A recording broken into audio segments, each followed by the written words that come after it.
आज हमारा दूसरा वीडियो है जिसमें हम आपको जो है प्रागैतिहासिक काल के विषय में कल के वीडियो में मैंने चर्चा किया था। आज हम फिर कर रहे हैं।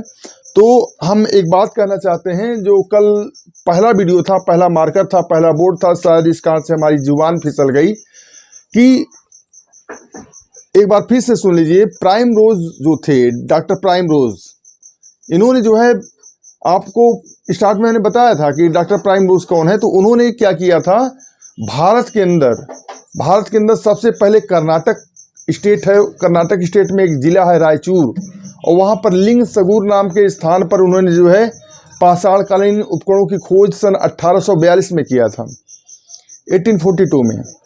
तो स्टार्ट जो है प्रागैतिहासिक काल खंड के या पाषाण काल के खंड के जो उपकरण थे उनकी खोज जो है इन्होंने किया था, प्राइम रोज ने स्टार्ट किया था। लेकिन जो है अगर कहा जाए कि प्रागैतिहासिक भारत में प्रागैतिहासिक काल का जनक किसे कहा जाता है, तो भारत में प्रागैतिहासिक काल का जनक जिसे कहा जाता है वो है, कौन है, ये है, बड़ा प्यारा सा नाम है और कल इनके विषय में बताया था मैंने, रॉबर्ट ब्रूस फुट।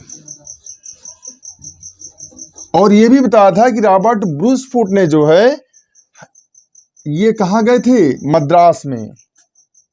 ये गए थे मद्रास में, मद्रास जिसको कि हम आजकल चेन्नई के नाम से जानते हैं, जो कि पड़ता है कहाँ पर, तमिलनाडु में पड़ता है।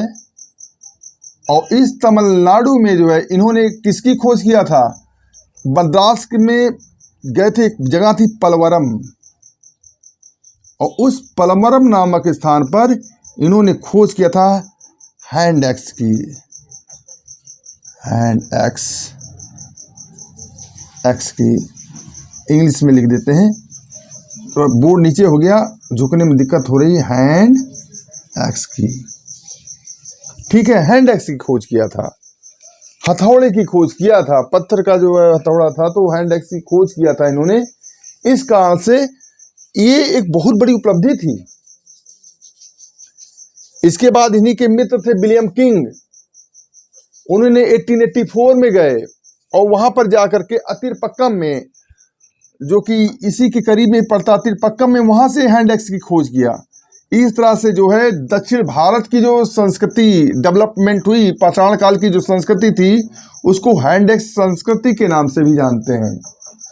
ये देख लेते हैं, उसको हैंड एक्स संस्कृति के नाम से भी जानते हैं।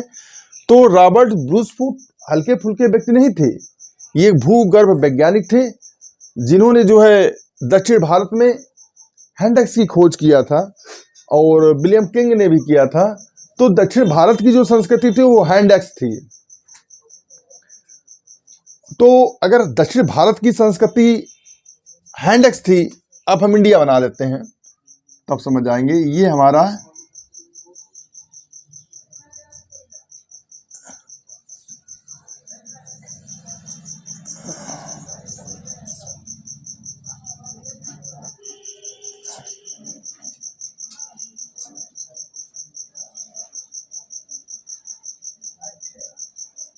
ये मान लीजिए हमारा इंडिया है। बढ़िया मैप नहीं बन पाया है, इसके लिए क्षमा चाहता हूं, लेकिन मान लीजिए कि हमारा इंडिया है। तो दक्षिण भारत में कौन थे, रॉबर्ट ब्रूस फुट थे। उन्होंने किसकी खोज किया, हैंड एक्स की किया, हैंड एक्स की किया। तो दक्षिण भारत की जो संस्कृति कहलाई वो हैंड एक्स कहलाई। और यहाँ पर अब तो इंडिया है, साथ में इसके अगर इसको हटा दें तो एक जमाना था इंडिया का रूप ऐसा नहीं था, इंडिया ऐसे में था। जो पाकिस्तान का हिस्सा था वो भी इंडिया में था। मेरी तो तमन्ना है कि आज भी ऐसा ही नक्शा बने जो है इंडिया का, तो ज़्यादा बढ़िया रहेगा। तो इस पाकिस्तान में जो पंजाब प्रांत है, जैसे इंडिया में ही थोड़ी पंजाब है, पाकिस्तान में भी पंजाब है, तो पंजाब में एक नदी थी सोहन नदी। उस सोहन नदी के तट पर जो है चापर चॉपिंग वगैरह प्राप्त किए गए थे। ये भी पत्थर के एक हथियार थे, चापर और चॉपिंग। निकल जाओ कोई दिक्कत नहीं, तुम तो ऐसे भाग रहे हो जैसे जो है, हाँ कोई परेशानी नहीं। तो यहाँ पर जो चापर चॉपिंग पाई गई थी, तो उत्तर भारत की जो संस्कृति कहलाई थी वो चापर चॉपिंग कहलाई थी। और दक्षिण भारत की जो संस्कृति थी, ये दक्षिण भारत की ये कहलाई थी दक्षिण भारत, ये जो संस्कृत कहलाई थी हैंडेक संस्कृत कहलाई थी। और ये दोनों संस्कृतियों का मिलन जम्मू एंड कश्मीर के पास चौतरा में हुआ था। चौतरा, ठीक है, ये चौतरा में जो है ये दोनों संस्कृतियों का संगम पाया गया है। तो इस प्रकार से अगर देखें तो ये कहेंगे कि दक्षिण भारत की जो संस्कृति थी, नव पाषाणकालीन उपकरणों को देखते हुए, पाषाणकालीन उपकरणों को देखते हुए दक्षिण भारत की जो संस्कृति थी वो थी हैंडेक संस्कृत, और जो है उत्तर भारत की जो संस्कृति थी वो थी चापर चापिंग संस्कृति। तो इस हिसाब से अगर देखें, और इन दोनों का संगम कहाँ पर था, तो चौतरा में था। चौतरा कहाँ पड़ता है, तो जम्मू एंड कश्मीर के पास पड़ता है चौतरा, उनके बीच में। तो इस तरह से आप ये समझ जाइए कि पाषाणकालीन समय को जो है पाषाणकालीन उपकरण के हिसाब से उसकी संस्कृति को भी डिवाइड किया गया। हालांकि ये मैं मौखिक रूप से जानकारी दे रहा हूँ, इसको नोट करने की कोई आवश्यकता नहीं है। बाद में इसको हम डिटेल में समझाएंगे तो आप इतना समझिएगा। ये मैं समझ ले रहा हूँ बस आपको थोड़ा सा समझाने के लिए, आप ये समझें कि हैंडेक संस्कृत कहाँ पाई गई, तो दक्षिण भारत में पाई गई। हैंडेक की खोज किसने किया था, रॉबर्ट ब्रूसफुट ने किया था। कभी कभी ऐसा भी सवाल आ जाता है कि भारत में प्रागैतिहासिक काल का जनक किसे कहा जाता है, तो रॉबर्ट ब्रूसफुट को कहा जाता है ना। और अध्ययन किसने प्रागैतिहासिक काल की शुरुआत, खोज के प्रारंभ किसने किया था, तो डॉक्टर प्राइमरोज साहब ने किया था। इस तरह से जो है आप पढ़ सकते हैं। ये भी कहा जाता है कि भूगर्भ वैज्ञानिक कौन थे, तो रॉबर्ट ब्रूसफुट जो थे वो भूगर्भ वैज्ञानिक भी थे, पुरातत्वविद भी थे। पुरातत्वविद तो खैर पुरातत्व की खोज की स्टार्टिंग सभी लोग किए, लेकिन वो भूगर्भ वैज्ञानिक थे। खोदते खोदते पुरातत्व भी बन गए, जब पुरातत्व का हाथ में लग गया तो पुरातत्वविद भी बन गए। इस तरह से रॉबर्ट ब्रूसफुट जो थे उनको स्पेशली जो है भूगर्भ वैज्ञानिक के रूप में जाना जाता है और प्रागैतिहासिक काल के जनक के रूप में भी जाना जाता है। ठीक है, अब आते हैं पाषाण काल के विषय में। तो पढ़ते हैं हम, अब आगे चलते हैं पाषाण काल। हम पाषाण काल ही तो पढ़ ही रहे थे।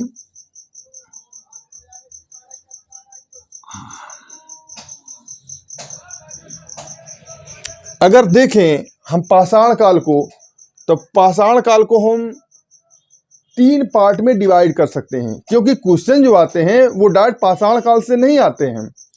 वो जो क्वेश्चंस आते हैं वो पाषाण काल से नहीं आते हैं। वो पूछेगा कि मध्य पूरा पाषाण काल के विषय में कुछ क्वेश्चन पूछ लेगा, मध्य पाषाण काल के विषय में कुछ क्वेश्चन पूछ लेगा, और नव पाषाण काल के विषय में भी कुछ क्वेश्चन पूछ लेगा। और जब थोड़ा ज़्यादा टफ उसको करना होगा एग्जामिनर को क्वेश्चन को, तो वो जो है क्या करेगा कि वो पूरा पाषाण काल में जाएगा। मध्य पाषाण काल और नव पाषाण काल के विषय में विस्तृत जानकारी मैं तो दूंगा ही दूंगा, लेकिन कभी कभी वो ऐसे पूछ लेता है कि निम्न पूरा पाषाण काल में क्या हुआ, मध्य पूरा पाषाण काल में क्या हुआ, उच्च पूरा पाषाण काल में क्या हुआ। तो आप कहेंगे अरे भाई पूरा पाषाण काल, मध्य पाषाण काल, नव पाषाण काल के विषय में तो हम जानते ही थे, ये 3 कहाँ से आ गए। और उन्हीं में से क्वेश्चन को ऐसा घुमा कर पूछ लेगा कि भाई देखो भीमबेटका के जो रायसेन जिला, एमपी का रायसेन जिला है, वहाँ पर भीमबेटका की गुफा है, उसमें जो चित्रकारी की गई थी किस टाइम में की गई थी। अब उसमें जो है अगर उठा करके देख लें तो पूछ लेगा पूरा पाषाण काल, मध्य पाषाण काल, नव पाषाण काल, तो आप क्या जवाब देंगे। सोचने वाली बात है। और जिसने कह दिया नव पाषाण काल में वो तो गया काम से, जिसने कह दिया मध्य पाषाण काल में वो भी गया काम से। सबसे पहले पूरा पाषाण काल में था। लेकिन अब इसमें और भी क्वेश्चन पूछ सकता है कि जो भीमबेटका की गुफा है जो कि एमपी के रायसेन जनपद में मौजूद है, तो उस गुफा के अंदर जो चित्रकारी की गई थी वो किस टाइम की है, निम्न पूरा पाषाण काल, मध्य पूरा पाषाण काल या उच्च पूरा पाषाण काल। अब आप जवाब दीजिए। तब फिर कन्फ्यूजन आ गया। अब तक तो 3 थे पुरा पाषाण काल में, अब निम्न, मध्य और उच्च पुरा पाषाण काल में आ गया। तो स्टूडेंट को कंफ्यूज करने के लिए एग्जामिनर जो है क्वेश्चन को थोड़ा तोड़ता मरोड़ता है। इसलिए आप इसका भी जवाब दे देते हैं। इसका जवाब है जो है, आप लोगों को कईयों को भाइयों को मालूम होगा, इसका जवाब है उच्च पुरा पाषाण काल। उच्च पुरा पाषाण काल में ही जो है हिमयुग की समाप्ति हुई थी और जो है समाप्ति की ओर बढ़ गया था। और इस कारण से जो है आप ये कहिए कि ये वो वक्त है जिस वक्त में जो है भीमबेटका की गुफा में चित्रकारी की गई थी गहरे लाल और हरे रंग के जरिए। तो एग्जामिनर घुमाता है, इसी चीज़ को हम समझने की कोशिश करते हैं। ज़्यादा टफ नहीं है और ज़्यादा मैं डीपली भी लेकर आपको नहीं जाऊंगा कि आप इस चैप्टर को पढ़ करके ऊब जाएं। इसको मैं मनोरंजक बनाऊंगा, लेकिन समय का डिवाइडेशन वगैरह आपको जानना बहुत ज़रूरी है और उसी आधार पर मैं आपको पढ़ाता हूँ। चलिए देखते हैं। तो पाषाण काल को हम तीन पार्ट में पहले डिवाइड कर लेते हैं। कौन से पार्ट हैं वो? क्वेश्चन यहाँ से भी बनते हैं, वो देख लीजिए। थोड़ा इसको ऊपर रखें क्योंकि नीचे जाने में हमको झुकने में दिक्कत होती है, तो मार्कर से ये 3 भाग बना देते हैं। एक तो हो जाएगा पूरा पाषाण काल, दूसरा वाला हो जाएगा, दिखाई दे रहा है कि नहीं दिखाई दे रहा, पूरा पाषाण काल। दूसरा वाला हो जाएगा मध्य पाषाण काल और तीसरा वाला हो जाएगा नव पाषाण काल। नव पाषाण काल। तो आप इस 3 चीजों को आप देख लीजिए कि पाषाण काल को पूरा मतलब पुराना वाला, मध्य वाला, बीच वाला, नव वाला, बिल्कुल जो नया पाषाण काल बना, तो 3 पाषाण कालों में हमने डिवाइड कर दिया। और इनका टाइम भी ध्यान रखना है। अच्छा, मैंने पाषाण काल को कितने में बांटा था कि 5 लाख BC से लेकर के 6000 BC तक में। तो जाहिर बात है कि यहाँ से यहाँ तक का जो टाइम होगा 5 लाख BC से 6000 BC तक होगा। तो लेकिन उसको भी हम डिवाइड कर लेते हैं, तो देखते हैं तो क्या चलेगा। यहाँ पर 5 लाख BC से अगर स्टार्ट करें इसको जो है, तो इसको हम करेंगे कहाँ तक? 10,000 BC तक। मध्य पाषाण काल कितने समय का था? इसको हम 2000 BC लेकर चलते हैं कि देश को भी 2000 BC दे देते हैं। ये बहुत लंबा समय है पूरा पाषाण काल का। पूरा पाषाण काल बहुत लंबा समय है, 5 लाख BC से लेकर के 10,000 BC तक है। और इसका हम दे देते हैं 10,000। भाई यहाँ 10,000 खत्म हुआ तो यहाँ दे देंगे 10,000, 10K लिख देते हैं सीधा, 10K BC से लेकर के 6,000 है ना, 6,000 ऐसे लिख दे, 1000 BC तक। समझ गए भैया? सॉरी 8,000 BC तक, ये तो 4 हो गया, 8,000 BC तक। और इसी तरह नव पाषाण काल को हम देख लें तो ये कितना हो जाएगा? 8,000 BC से लेकर के 6,000 BC तक हो जाएगा। ठीक है, ये के में है पूरा।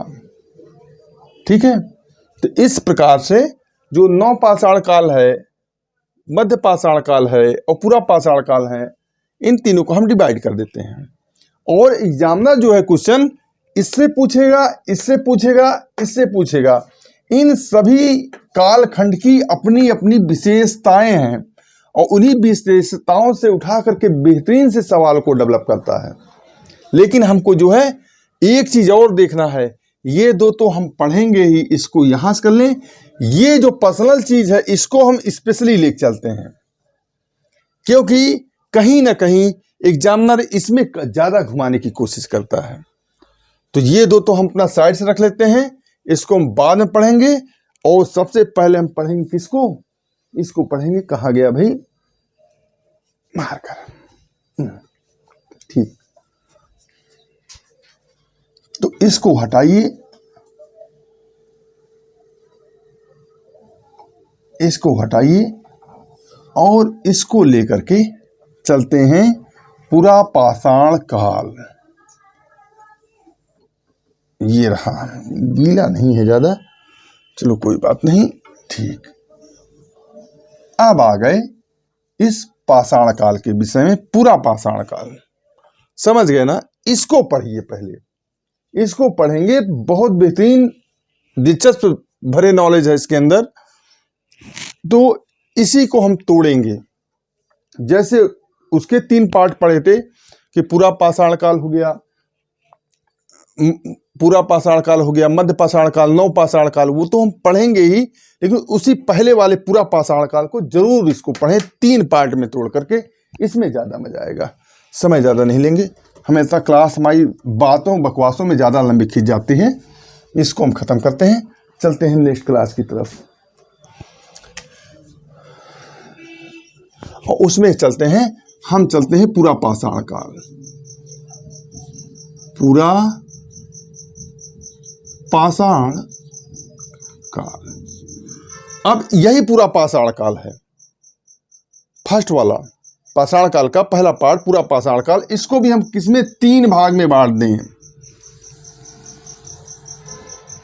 पहला कर दें हम निम्न,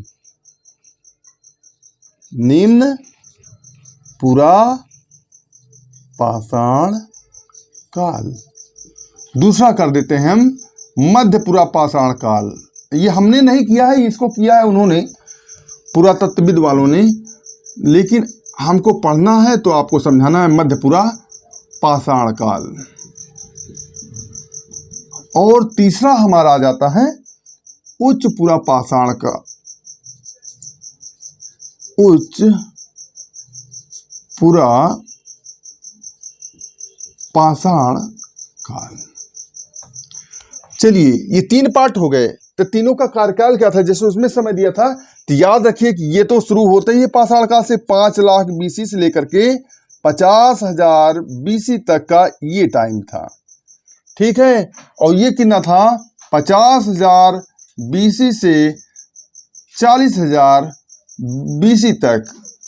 ठीक है, इसके के लगा देते हैं, 1000 के जीरो कौन बढ़ाए। और इसी तरह से ये था कितना,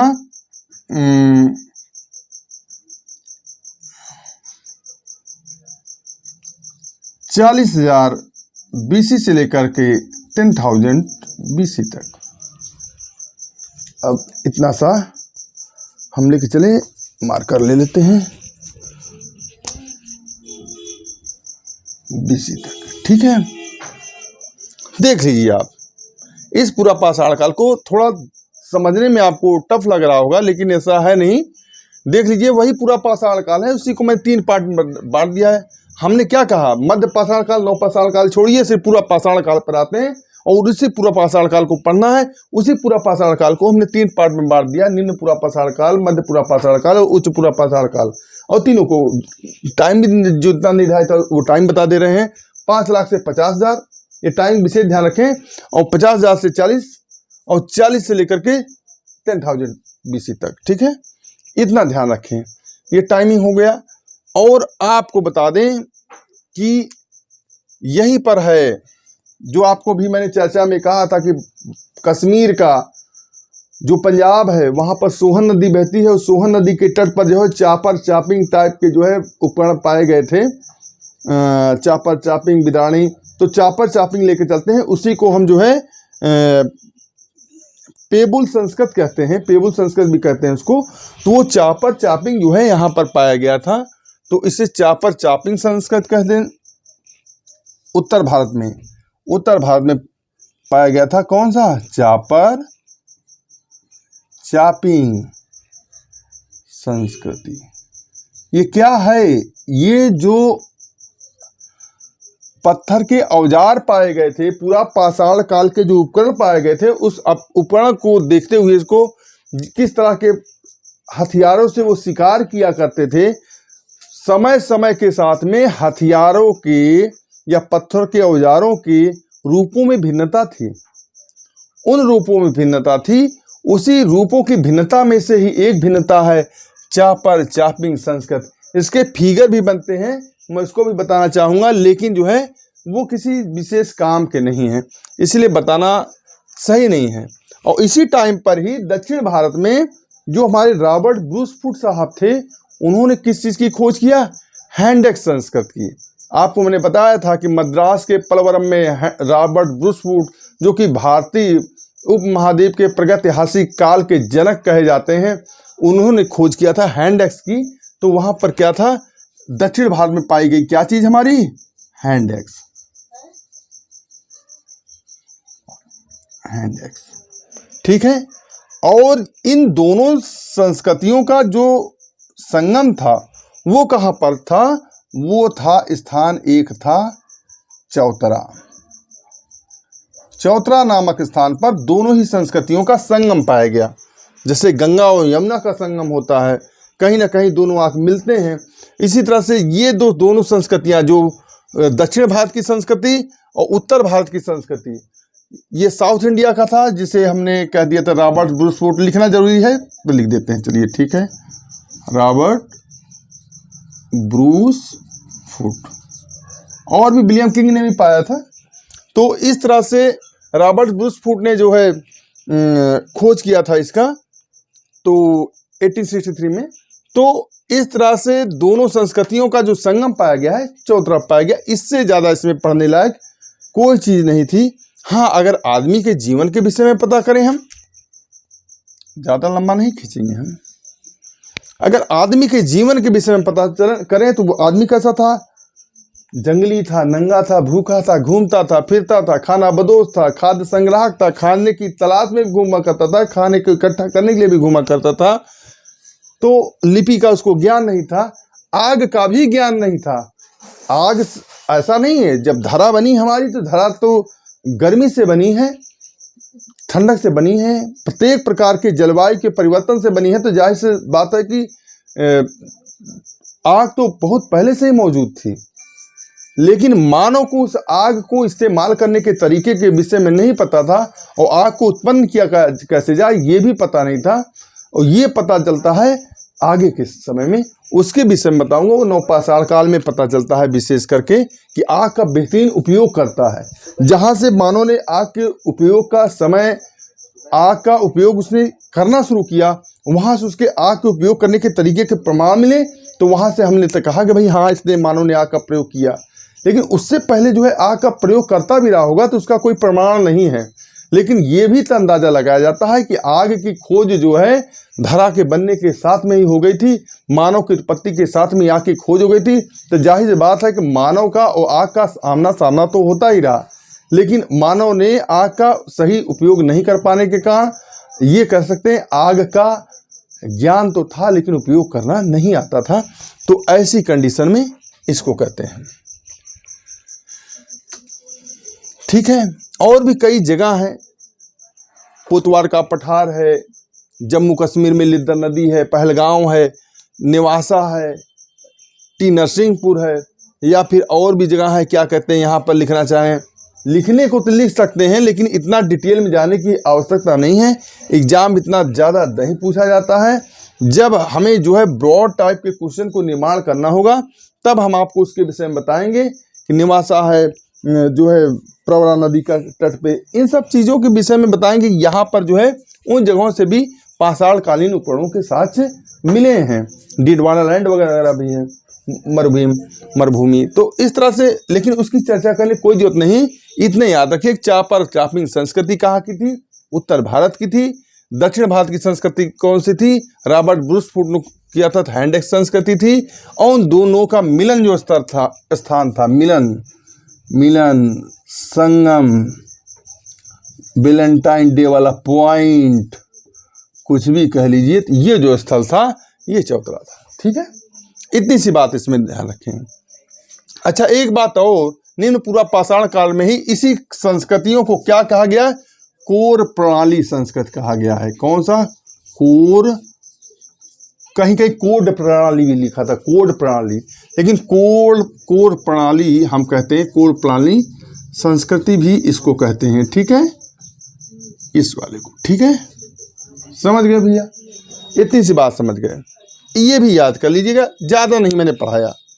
निम्न पूरा पाषाण काल, ये तो छिपे ही गया निम्न पूरा पाषाण काल। तो जो निम्न पूरा पाषाण काल था उसमें हमने ज़्यादा नहीं बताया, बस इतना ही बताया है। इतना याद कर लेंगे, आपका काम चल जाएगा, कहीं कोई दिक्कत नहीं होगी। आदमी कैसा था? खाद्य संग्राहक था, ये तो बता ही दिया। ये आप खुद समझदार हैं, इतने मूर्ख नहीं है। अगर मूर्ख है तो पढ़ने की आवश्यकता क्या है कि आदमी खाद्य संग्राहक। भाई जब तत्काल पैदा हुआ है तो नंगा ही भूखा घूमेगा। ये तीनों में वही कंडीशन है। दूसरे वाले में बता रहे हैं आपको, दूसरा वाला। अब दूसरे वाले में क्या कंडीशन है, जरा इसको भी देख लीजिए आप। अच्छा, इस समय का युग कैसा था? स्टोन एज का आप देखिए, 10,000 BC करके पिक्चर बनी है स्टोन एज की। तो एक बर्फ का युग था, खूब ढेर सारे बर्फ गिरा करते थे। तो उस समय का जो स्टोन एज का समय था वो कैसा था? हिम युग था। कैसा था ये? हिम युग था। खूब ढेर सारा बर्फ ही बर्फ रहती थी, ठंड पड़ती थी, गर्मी की स्टार्ट नहीं हुई, यानी एक प्रकार से महासागरों का उदय ढंग से नहीं हो पाया था। वो इस मामले में कहना चाहेंगे कि हिम युग था। और दूसरा आता है मध्य पूरा पाषाण काल। और यहाँ की संस्कृति में जब ये 50,000 BC से 40,000 BC का जो दौर के जो पत्थर मिले हैं, कार्बन डेटिंग से जब उनका अनुमान लगाया गया तो उस प्रकार के जो उपकरण पाए गए हैं उसमें फलक की मात्रा बहुत ज़्यादा थी। फलक मतलब कि ऐसे उठा हुआ होता है, उसको फलक कहते हैं। तक्षणी, बेधनी, बिदाणी, ये फलक संस्कृति के ही उदाहरण हैं। ये तमाम हथियार हैं जो कि इंदिरा गांधी मानव संग्रहालय में, जो कि भोपाल में पड़ता है, वहाँ पर रखे हुए हैं। तो संग्रहालय क्या होता है कि एक ऐसी जगह पर जहाँ पर आप कोई सी चीज़ की दिलचस्पी रखते हैं तो आप जगह जगह घूमने थोड़ी जाएंगे। अगर उसके विषय में जानकारी रखनी है तो अगर सारी चीज़ें एक ही जगह कलेक्ट कर दी जाए तो वो जो है आप जाकर सीधा उसका टोटल जानकारी ले लेंगे। इतनी चर्चाएं मैंने कर दी, अगर इसकी चर्चाएं सिर्फ संग्रहालय में मिल पाएंगी। तो वो हो गया भोपाल। तो भोपाल जो है हमारा, जो है इंदिरा गांधी मानव संग्रहालय जो है, वहाँ पर जो है ये तमाम चीज़ें रखी हुई हैं जिससे हम लोग पता करते हैं कि किस समय में, किस डेट में किस प्रकार के हथियार रखे थे। तो जो 50,000 BC से लेकर के 40,000 BC का समय था, यानी मध्य पूरा पाषाण काल का समय था, उस समय के उपकरणों में फलक की मात्रा ज़्यादा थी। तक्षणी, बेधनी, खुरचनी, ये सब का इस्तेमाल होता था। तो इसलिए जो है इसको हम कहते हैं फलक संस्कृति। फलक संस्कृति। मध्य पूरा पाषाण काल की खोज किसने किया था? तो एक नाम आता है, ये भी अपना याद रखेंगे, HD संकालिया। HD संकालिया, इनका बेहद गहरा संबंध है इससे। ठीक है, ये भी बात ध्यान रखिएगा कि मध्य पूरा पाषाण काल में जो 50,000 BC से 40,000 BC तक का समय था वो फलक संस्कृति थी। उसमें जो है HD संकालिया साहब थे।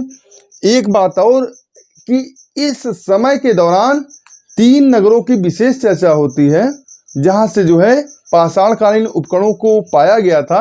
वो 3 नगरों का नाम हमेशा ध्यान रखिएगा। और 3 नगरों में से 2 नगर हैं जहां की विशेष क्वालिटियां हैं, उस क्वालिटी के विषय में बताएंगे। अक्सर जो है एग्जाम में इस तरह के क्वेश्चन पूछ लिए जाते हैं।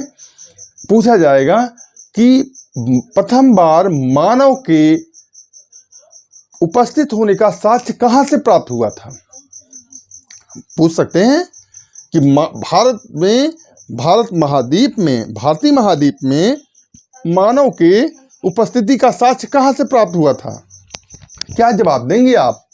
मध्य पूरा पाषाण प्रागैतिहासिक काल का मध्य पूरा पाषाण काल का प्रारूप स्थल किसे कहा जाता है? तो आप किसे कहेंगे?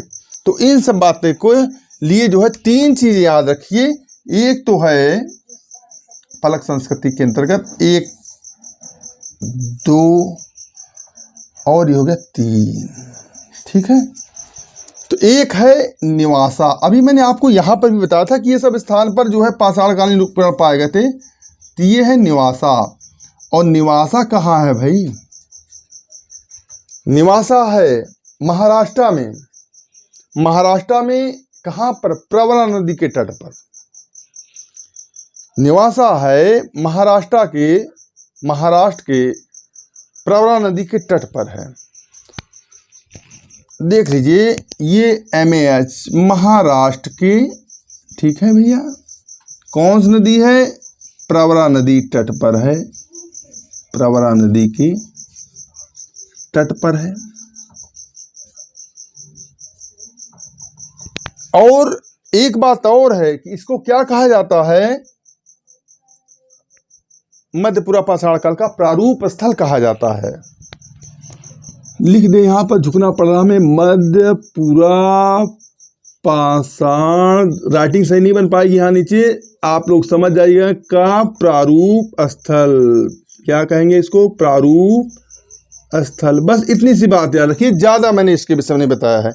अगर गौर देखो तो लिखा कुछ नहीं। HD संगालिया जो इसके वो थे, मध्यपुरा पाषाण काल, इसके विषय में तो हम जानकारी ले रहे हैं, जिसका टाइम था 50,000 BC से 40,000 BC तक। ध्यान रखिएगा, ये थोड़ा जो है 10,000 BC का है। ये लगभग खींच के 30,000 BC यानी 30,000 साल ही चला है। और दूसरा जगह है चिरकी। चिरकी के विषय में बस इतना ध्यान रखिए, चिरकी था। ठीक है भैया। और चौथी चीज है, तीसरी चीज हो गई हथनौरा। ये बहुत इंपॉर्टेंट है, हथनौरा। भैया राइटिंग नहीं बन पा रही यहाँ पर, बोर्ड हमारा हिला है, पकड़ लेते हैं बोर्ड को, बोर्ड हमारा हिल रहा है। हथनौरा, ठीक है, हथनौरा, इसको लिख देने फिर से, हथनौरा। ये बहुत ही इंपॉर्टेंट है। इसके विषय में सवाल पूछ सकते हैं कि मानव का सबसे पहला साक्ष्य कहाँ पाया गया था? तो यही ये हथनौरा है। अब कहेंगे हथनौरा कहाँ है? कहाँ का आदमी, यानी सबसे भारत महाद्वीप में सबसे पुराना आदमी कहाँ मिला भैया? कौन से स्टेट है जहाँ सबसे पुराना इंसान मिला? बताइए आप। क्या यूपी में मिला, महाराष्ट्र में मिला, कर्नाटक मिला, असम में मिला, कि दक्षिण भारत में कहीं मिला? तो सब सोचेंगे साला अफ्रीका से जो है दक्षिण भारत घूम करके यहाँ पर आया हुआ है। भाई हमारा जो है गोंडवाना लैंड है अफ्रीका, दक्षिण भारत अफ्रीका से टूटा हुआ है। तो सब सोचेंगे वहीं से ही अफ्रीका के या लोग सबसे पुराने हैं, तो अफ्रीका का आदमी होगा तो वहीं दक्षिण भारत में होगा। लेकिन ये गलत है, ये गलत है। आदिवासी का सबसे ज्यादा कहाँ पाए जा रहे हैं? MP में, मध्य प्रदेश में। सर्वाधिक जंगल का सबसे बड़ा एरिया कहाँ पर पाया गया है? तो मध्य प्रदेश में। तो इस कारण से आप यूं कह लीजिए कि हथनौरा जो है ये MP में, कहाँ पर भैया? मध्य प्रदेश में। मध्य प्रदेश में पड़ता है होशंगाबाद, होशंगाबाद पड़ता है। और उसी होशंगाबाद में ही पड़ता है हथनौरा। यहाँ पर मनुष्य की खोपड़ी पाई गई है, जो बहुत पुरानी खोपड़ी है। न जाने कैसी खोपड़ी थी, वो तो मैं भी नहीं देखा हूँ, क्योंकि मैं इंदिरा गांधी मानव संग्रहालय नहीं गया हूँ। लेकिन वहाँ पर मैं बता सकता हूँ कि ये पाया गया है, क्या चीज़? खोपड़ी मनुष्य की। ठीक है, इसलिए जो है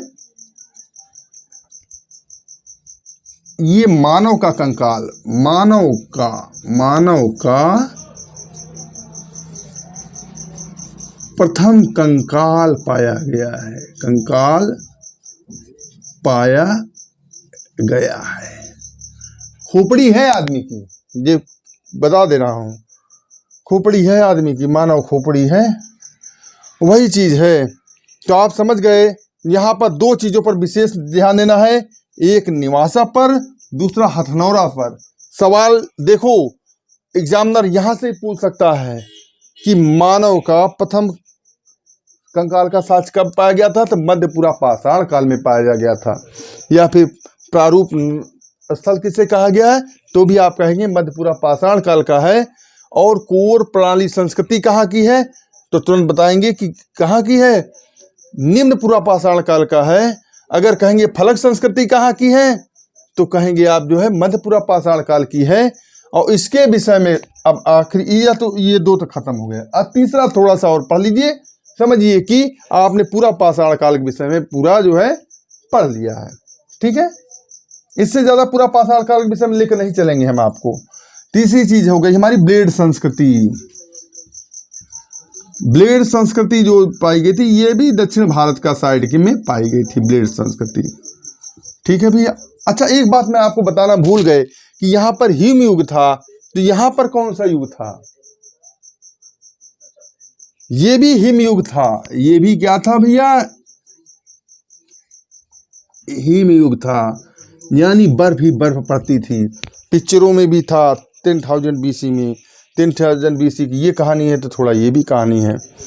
इसमें क्या हुआ था, इसमें दो बातें विशेष करके ध्यान रखिए, दो नहीं 3 बातें इसमें ध्यान रखिए, और ये भी एग्जाम की दृष्टि से बहुत ही इंपॉर्टेंट है, बहुत ही ज़्यादा काबिल तारीफ क्वेश्चन आते हैं इससे, कि आधुनिक मानव जो आप बैठे पढ़ रहे हैं और मैं बैठा पढ़ा रहा हूँ, ये अलग बात है। आज कार और जीन्स और टी-शर्ट और रंगबाजी और मोबाइल से चल रहे हैं, तो आज बहुत ही ज़्यादा डेवलप हो गया है। लेकिन जो ये हमारी बॉडी है, ये आधुनिक मानव की जो शरीर की उत्पत्ति हुई थी, कि कब हुई थी, यानी आधुनिक मानव होमो सेपियंस की जन्म कब हुआ था, उदय कब हुआ था, तो कब हुआ था? इसी काल में हुआ था। आधुनिक मानव होमो सेपियंस का उदय हुआ। पहली बात समझ गए आप। दूसरी चीज मैंने कहा था 3 बातें अपने को याद रखनी है। दूसरी बात कौन सी है कि अगर आदमी का उदय हो गया, अब हमारे तुम्हारे जैसा इंसान बन गया, तो उसका दिमाग डेवलप हो गया, तो आदमी के मन में खुरापात जगेगी। आदमी बन जाएगा 30 मार खां, पढ़ेगा लिखेगा, कोशिश करेगा, कुछ ना कुछ वो ऐसा करने की कोशिश करेगा जिससे कि उसको लगे कि हाँ मैं बन गया हूँ, इंसान हूँ, सब पे भारी पड़ रहा हूँ। एक बिहारी सब पे भारी, तो बिहारी को नहीं मान करना चाहता हूँ मैं, स्टेट वाइज किसी उंगली नहीं उठा रहा हूँ। तो ये कहना चाहता हूँ कि आदमी मानव होमो सेपियंस का जब उदय हुआ, तो इसी समय में क्या हुआ, जो यही बार बार एमपी घूम कर क्या रहा, जहाँ खोपड़ी मिली थी मानव की, बहुत 30 मार खा था, तो उसी जगह पर ही एमपी में ही पड़ता है रायसेन जिला, और उसी रायसेन जिले में पड़ता है क्या, भीमबेटका की गुफाएं। उसी भीमबेटका की गुफाओं में सबसे पहले मानव ने जो है कलाकारी की थी, कलाकार था मानव। सबसे पहले उसने अपने भावनाओं को रंगों में सजो करके जब रखा, तो भीमबेटका की गुफा में रखा मानव ने। हालांकि अभी हाल में खबर मिली है, कुछ सुलावेसी एक द्वीप है, और वहां पर जो है सबसे बहुत पुराना 30,000 साल से भी 35,000 साल से पुराना जो है चित्र एक सूअर का मिला है, जंगली सूअर का, वहां के लोगों ने बनाया। लेकिन वो बात का विषय, वो तो इंडिया के बाहर की बात हो गई, वो भी क्वेश्चन इंपॉर्टेंट है। लेकिन यहाँ पर है कि मानव ने भारत के प्रायद्वीप पे अगर कहीं चित्रकारी किया तो कहाँ पर किया था, अभी आपको बताया मैंने, भीमबेटका की गुफा में किया था, और रायसेन जनपद में और मध्य प्रदेश में किया था। तो इसलिए कहा गया है। और किस कलर का था? कलर था गहरा लाल और हरा रंग। गहरे लाल और हरे रंग का इस्तेमाल करके मानव ने जो है यहाँ पर भीमबेटका की गुफाओं में, भीमबेटका कहाँ पड़ता है अगर चले जाएं तो, ऐसे न लगे सीधा एमपी लिखें, स्टार्टिंग एमपी करते हैं कि हम पहुँचे एमपी। कभी कभी पूछ लेता है एमपी में कौन जिला है भैया, रायसेन जिला है। रायसेन जिला में क्या पड़ेगा, भीमबेटका पड़ेगा। और बेटका के अंदर क्या किया था मानव ने, सबसे पहले कौन सा इस्तेमाल किया, चित्रकारी किया था। क्या किया था उसने, चित्रकारी किया था। और चित्रकारी में कौन सा इस्तेमाल किया था रंग, 2 रंग किया था, एक लाल किया था, दूसरा हरा किया था। आज इतनी बोर्ड में ही पूरी कहानी समाप्त करेंगे, ज्यादा हम लेकर नहीं चलेंगे कि फिर मिटाएंगे। यही मिटा तो यही फिनिश। ठीक है, अब दो बातें तो हो गई, और तीसरी बात और ध्यान रखिए, तीसरी बात और ध्यान रखिए। और तीसरी बात कौन सी है कि बेलन नदी घाटी यूपी में पड़ती है, यही इलाहाबाद के बगल में सोनभद्र के पास जो है मिर्जापुर वाली जगह पर बेलन नदी घाटी है। उसी बेलन नदी घाटी में जो है एक नाला पड़ता है, लोहदा नाला। नाला नहीं है कि कोई नाला बह रहा हो सीवर ईवर का, नाम है उसका लोहदा नाला। और उस लोहदा नाले के पास से जो है एक अस्थ निर्मित मातृ देवी की मूर्ति प्राप्त की गई है। एक अस्थ निर्मित मातृ देवी की मूर्ति प्राप्त की गई है लोहदा नाले से। ठीक है, ये चीज आपको पता होना चाहिए कि मातृ देवी की पूजा भी की सबसे पहली मूर्ति कहाँ प्राप्त हुई है, तो वो प्राप्त हुई है बेलन नदी घाटी से। बेलन नदी घाटी से लोहदा नाला है और अस्थ निर्मित किसका भाई, उस समय धातुओं की खोज नहीं हुई थी, ये पूरा पाषाण काल में हड्डियां तोड़ के मूर्ति बना डाले थे। कहाँ थी धातु, धातु की खोज तो जो है बहुत समय बाद हुई है ना। अस्थ निर्मित, अस्थ निर्मित, ठीक है, मातृ देवी की मूर्ति, मातृ देवी की, लिख नहीं पा रहे भैया, थोड़ा नीचे पड़ रहा है, अपना शब्दों से समझ लेना, उसी को नोट कर लेना। ठीक है, मातृ देवी की मूर्ति प्राप्त हुई है। अब अगर गौर से देखें, ये मैंने किया मार्कर को बंद। सवाल पूछा जाए कि आधुनिक मानव होमोसेपियंस का उदय कब हुआ था, उच्च पूरा पाषाण काल में हुआ था। सीधा जवाब दे देंगे आप। यानी कि कहा जाए कि भीमबेटका की जो गुफा है, भीमबेटका की गुफा भी लिख दें कि गुफा है ना, ऐसे लिख दें।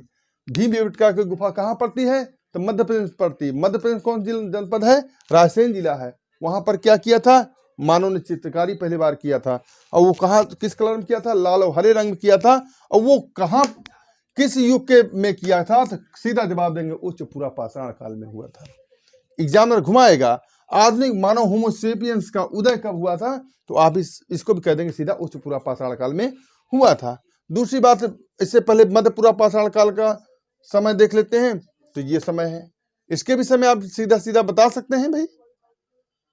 ज्यादा तो दो चीजें बताना है, निवासा के विषय में कि मध्य पूरा पाषाण काल का प्रारूप स्थल किसे कहते हैं, तो क्या कहेंगे आप, निवासा को कहते हैं। दूसरी चीज हथनौरा में, कहां पर, एमपी में। एमपी में कौन जिला, होशंगाबाद है। होशंगाबाद का नर्मदा नदी के तट के किनारे ये भी पड़ता है। ठीक है, और उसी जगह पर क्या पाया गया था, मानव का कंकाल पाया गया था, मानव की खोपड़ी पाई गई थी, जालिम खोपड़ी मानव की, जिसने आज तक राजनीति में पूरा हलचल मचा कर रख दिया। वो खोपड़ी पुरानी से पुरानी इंपॉर्टेंट खोपड़ी है ना, ISI मार्क वाली, वो फर्स्ट क्लास खोपड़ी कह दी कुल मिला ये मानव की खोपड़ी कहाँ पाई गई थी, हथनौरा में पाई गई थी। इसके विषय में सवाल जवाब पूछा जा सकता है कि मध्य पूरा पाषाण काल में ही पाई गई थी। ठीक है, मानव की खोपड़ी सबसे पहले कहाँ पाई गई थी, हथनौरा में पाई गई थी। तीसरी चीज आपको यहाँ पर बता दें, यहाँ के विषय में ज्यादा नहीं।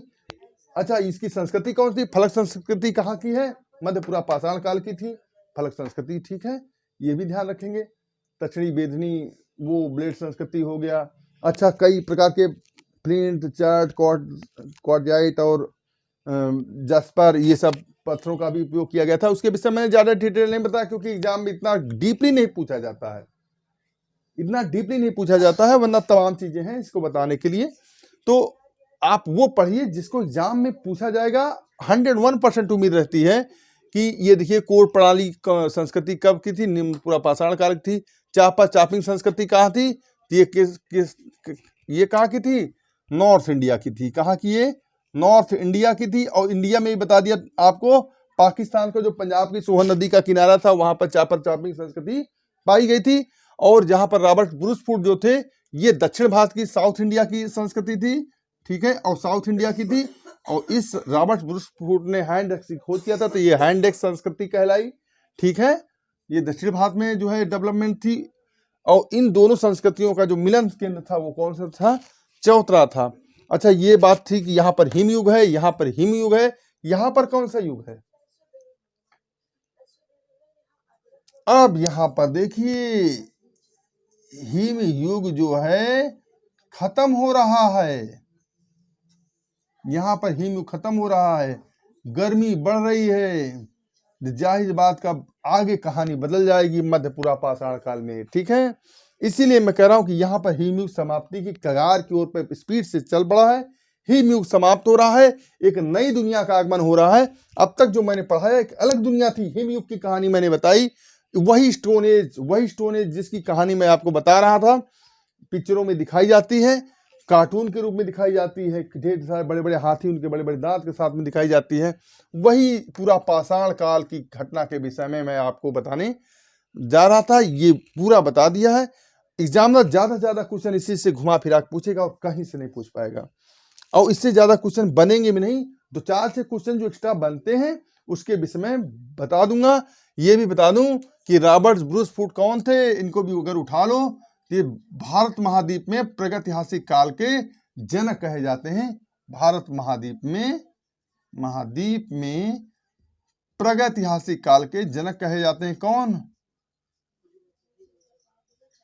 प्रागैतिहासिक काल के जनक कहे जाते हैं, जनक कहे जाते हैं ये रॉबर्ट ब्रूस फूट। ठीक है भैया, प्राइम रोज नहीं है। पहले वीडियो मैंने थोड़ा गलत बोल दिया था, जबान फिसल गई थी, उसमें मेरी कमी नहीं है, चमड़े की जबान है, चलती बहुत ज्यादा है। ठीक है, ये हैं, ध्यान रखिएगा। एक मैं बैठे बैठे रात को सोच रहा था कि हमने कहीं कुछ फालतू नहीं किया, पहला वीडियो बनाया था तो यही एक फाल्ट निकल करके आई थी, और बाकी हमने अपनी तरफ से पूरा कोशिश किया आपको विशेष जानकारी देने के लिए। अच्छा, आज की वीडियो में इतना ही, नेक्स्ट वीडियो में हम आपके साथ फिर मिलेंगे। नमस्कार। ठीक।